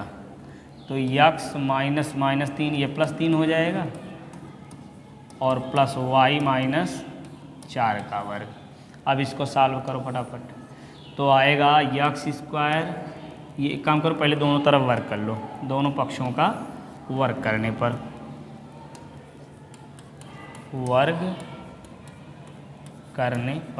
वर्ग करिए तो करड़ी हट गया यहाँ से, तो यहाँ a - b होल स्क्वायर बच्चा, इसको प्रसार करिए, x² + 9 - 6x, y² a² + b² 6 छक्के 36 और -2ab यानी 12y आ जाएगा। इधर करड़ी हट ही गया है, x² + 3 3 9 और प्लस 3 दूनी 6x और प्लस y² + 4 चौक 16 -4 दूनी 8y। ठीक, अब देखिए यहाँ से x² कट गया, y² से कट गया, ठीक, और ये +9 से 9 कट गया। अब यहाँ बचा क्या है जो, उसको लिख लीजिए, क्या बचा है -6x, ठीक, और क्या, अच्छा इस 6x को इधर ले आइए, -6x ये भी हो गया, और ये बचा है कितना -12y, यहाँ से y वाला कितना -8, इधर आएगा +8y, ठीक, +8y, और गिनती में क्या बचा है इधर 36, ठीक, और इधर -16 बराबर 0। ठीक, अभी हल करिए, कितना बनेगा -12x, अब 12 में से 8 कितना आएगा -4y और इसको घटाइए, प्लस 6 में 6 गए 0 और यहाँ बचा 3, 3 में से 1 गए 2, यानी 20 बराबर 0। तो एक काम करिए, -3 से भाग दे दीजिए, 3 से नहीं कटेगा, 4 से, -4 से भाग दो। तो 4 तियाँ 12, 3x, अब 4 1 4, अब इसमें 4 से भाग दो, 4 5 20, ये हो गया संबंध। ठीक, चलिए अगला देखते हैं अब। 29, बिंदुओं इतना और इतना को मिलाने वाले रेखाखंड को यक्ष अक्ष द्वारा विभाजित करने वाले बिंदु के निर्देशांक बताइए। क्या है? बिंदुओं, चलो इसको A मान लेते हैं, 1 कामा -5, और B जो है वो कितना है, -4 कामा 5 को मिलाने वाले रेखाखंड को यक्ष अक्ष, ये यक्ष अक्ष द्वारा विभाजित होने वाले यक्ष अक्ष का निर्देशांक निकालिए। अब देखिए यक्ष अक्ष पर क्या होता है, y बराबर 0 होता है। यक्ष अक्ष पर क्या होता है, y बराबर 0, तो यक्ष कामा 0 ये निर्देशांक हो जाएगा। तो यहाँ से इसको मान लेते हैं, इधर अनुपात m1 है, इधर अनुपात m2 है। ठीक है, फार्मूला जो है हमने पिछले वीडियो में बताया, तो यहाँ फार्मूला ना बताते हुए सवाल लगाएंगे हम लोग। यहाँ लिखेंगे x1 बराबर 1, y1 बराबर -5, और फिर x2 बराबर -4, y2 बराबर 5 है। ठीक है, अब फार्मूला जो है y का मान दिया हुआ 0, तो वही लगाइए। y बराबर क्या होता है, m1 y2 प्लस m2 क्या, y1, m2 y1, और बटे में m1 प्लस m2। y का मान यहाँ 0 रखो, यहाँ लिखेंगे m1, y2 का मान 5, और प्लस m2, y1 का मान -5, और बटे में m1 plus m2। m1 plus m2 का गुणा 0 में करिए, तो आपका आ जाएगा कितना, 5m1, 5m1,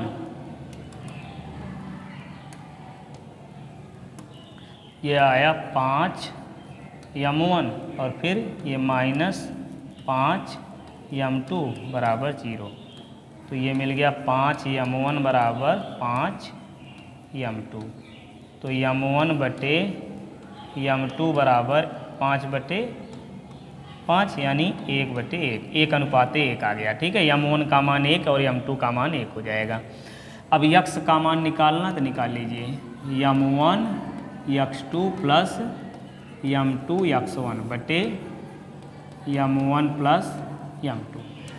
m1 1 हो गया, x2 कितना है, कहाँ है, ये -4, और प्लस m2 कितना है, 1, और x1 1, और बटे 1 धन 1, तो कितना आएगा, -4 धन 1 बटे 2, तो आ गया -3/2। तो ये यक्ष का मान इतना आ गया। अब ये निर्देशांक कितना बन जाएगा, समझ में आया ना कैसे किए हैं, m1 x2 plus m2 x1। ठीक है, -4 1 3 2 हो गया।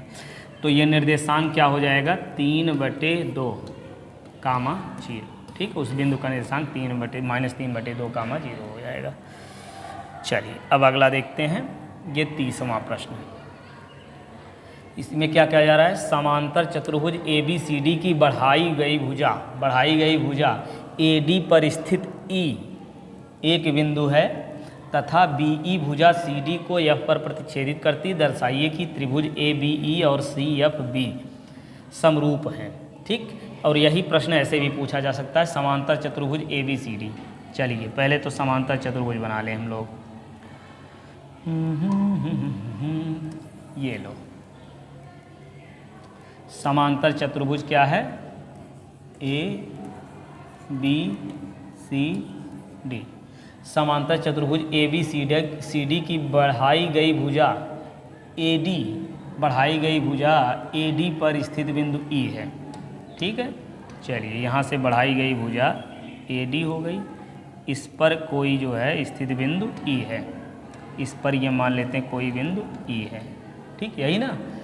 अब BE भुजा CD को F पर काटती है, BE, अब ये BE को मिला लो, BE भुजा जो है वो CD को F पर काटती है। ठीक, कहाँ काटती है? F पर काटती है। तो दर्शाइए इसमें सिद्ध कीजिए, कहेंगे क्या? भैया चलिए सबसे पहले लिखेंगे दिया है, दिया है।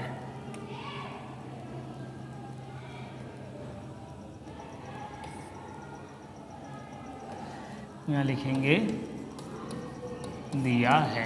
क्या दिया है? ABCD समांतर चतुर्भुज है। ABCD समांतर चतुर्भुज है। ABCD समांतर चतुर्भुज है। बढ़ाई गई भुजा E पर काटती है, हैं? और BECD को F पर प्रतिच्छेद करती है। चलिए समांतर चतुर्भुज बहुत है। और फिर सिद्ध करना है। क्या करना है? सिद्ध करना है त्रिभुज कौन सा? ABE। ABE समरूप है त्रिभुज CFB के। ठीक है, अब ढूंढिए इसमें कहाँ है ABE। ABE ये वाला त्रिभुज ABE जो है ये CFB कहाँ है? CFB ये पूरा वाला। चलिए इसको कलर करके दिखाएं। कहाँ से कलर होगा? यहाँ से। आओ, ये वाला देख पा रहे? ये वाला त्रिभुज इस वाले त्रिभुज के, देख रहे हैं? ये वाला त्रिभुज इस वाले त्रिभुज के समरूप है, ये दिखाना है। ठीक है, तो इसके लिए क्या करेंगे? पहले लिखिए उपपत्ति। क्या देंगे? उपपत्ति यानी प्रमाण। प्रमाण दीजिए भैया इन दोनों त्रिभुजों में। ढूंढिए ABE और ये वाला। तो ABCD समांतर चतुर्भुज है तो ये वाला कोण इसके बराबर होगा। क्यों बराबर होगा? ये वाला इसके बराबर होगा। क्यों? समांतर चतुर्भुज की सम्मुख कोण है, ये बराबर हो गया। और कुछ? और क्या?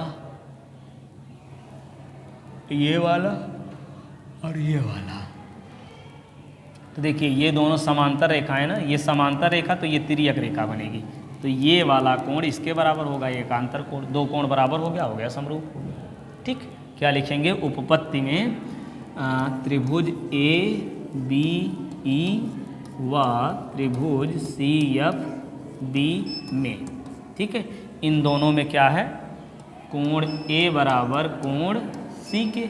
और फिर ये इसका B वाला कोण, तो ABFE लिखिए। यहाँ लिखेंगे ABE बराबर किसके होगा? इस वाले कोण के, BFC। ये कोण BFC के। तो यहाँ जो है ये लिखेंगे AA समरूपता, AA समरूपता से। ठीक है, AA समरूपता से इतना समरूप है इसके। ठीक है, नीचे लिखेंगे ये समरूप है। बस सिद्ध हो गया, इतना ही तो करना था। ठीक है, समरूपता से क्या हो जाएगा? त्रिभुज ABE समरूप त्रिभुज CFB के। यहाँ लिखेंगे इति सिद्धम हेंस प्रूव्ड, जो लिखना चाहें लिख दीजिए। ठीक, चलिए अब अगला देखते हैं। ये 31वां प्रश्न। इसमें क्या करें? त्रिभुज ABC की भुजा BC पर एक बिंदु D इस प्रकार स्थित है। त्रिभुज ABC पहले बनाएं। त्रिभुज ABC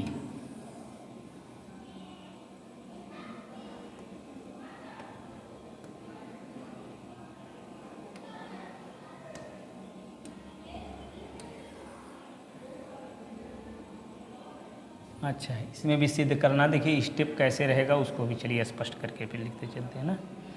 पहले लिखेंगे क्या? दिया है। क्या लिखेंगे? दिया है। क्या दिया है उसको पहले लिखिए। त्रिभुज ABC की भुजा BC पर एक बिंदु D स्थित है। हाँ, ये लिखेंगे त्रिभुज, वही प्रश्न में पूरा उतार लीजिएगा। ठीक है, त्रिभुज ABC की भुजा BC पर एक बिंदु D इस प्रकार स्थित है, D स्थित है। और इसमें क्या है, कोण ए डी सी बराबर कोण बी ए सी के हैं। ठीक है, तो सिद्ध करना है, यहाँ लिखेंगे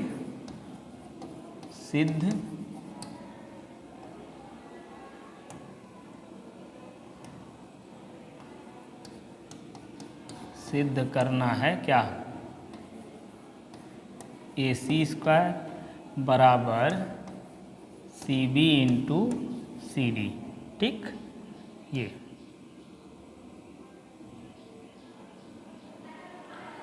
ठीक है। चलिए, इस त्रिभुज में जो है क्या है, ए बी सी की भुजा बी सी पर एक बिंदु डी है, बी सी पर ना। चलिए, ए बी सी, इस पर एक बिंदु डी है, इस पर एक बिंदु क्या है, डी है। तो ए डी को मिलाना है, ए डी को मिला लो।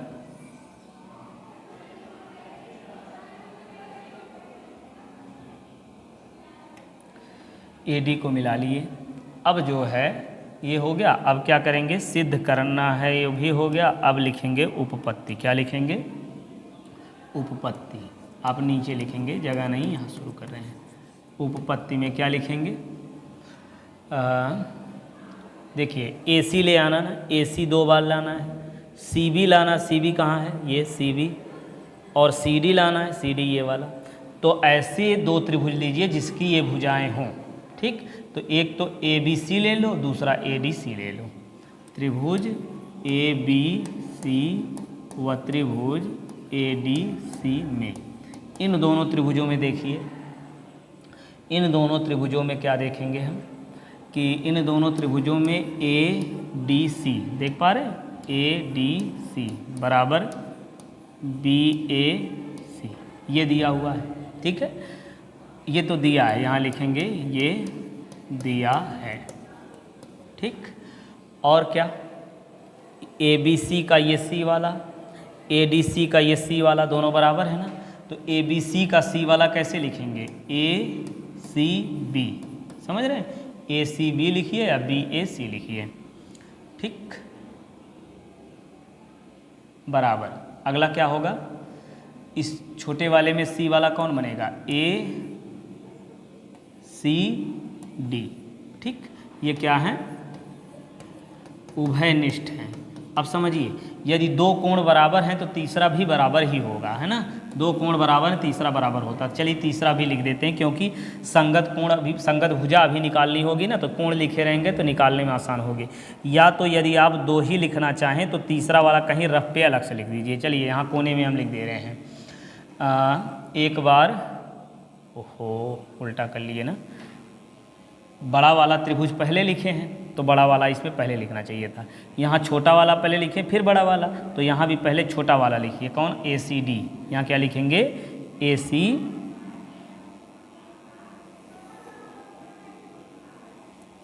यहाँ लिखेंगे ए सी डी, छोटे वाले त्रिभुज का ए सी डी और बड़े वाले का ए सी बी हो जाएगा। ठीक है, पहले छोटा वाला फिर बड़ा वाला। अच्छा, पहले छोटा वाला तो त्रिभुज वो, यहाँ छोटा वाला पहले लिखना होगा। त्रिभुज कौन सा, ए सी डी व त्रिभुज ए बी सी में, इन दोनों त्रिभुजों में देखना है भाई। चलिए देखिए, तो एक बार इस छोटे त्रिभुज में एक बार डी हो गया, एक बार सी हो गया, ए बचा हुआ है, उस ए को यहाँ पे रख पे कहीं लिख लीजिए। ए कैसे लिखेंगे, डी ए सी। क्या लिखेंगे, डी ए सी। और ये बराबर होगा, इसमें कौन सा बचा हुआ है, ए लिख लिए हैं, बी ए सी लिख दिए हैं, ए सी बी लिख दिए। देखते जाइए भी कितना आसान लगेगा। बी ए सी और ए सी बी लिख चुके हैं, बी बचा हुआ, बी को लिख दीजिए। बी कैसे लिखेंगे, त्रिभुज ए बी सी, यही ना। चलिए, अब संगत भुजाएं, ये देखिए यहाँ लिखेंगे पहले तो ए समरूपता से, ए समरूपता यानी एंगल समरूपता से क्या हो जाएगा, त्रिभुज ए सी डी समरूप होगा त्रिभुज ए बी सी के। अब ये समरूप हो गया, तो समरूप त्रिभुजों के क्या होते हैं, समरूप त्रिभुजों के संगत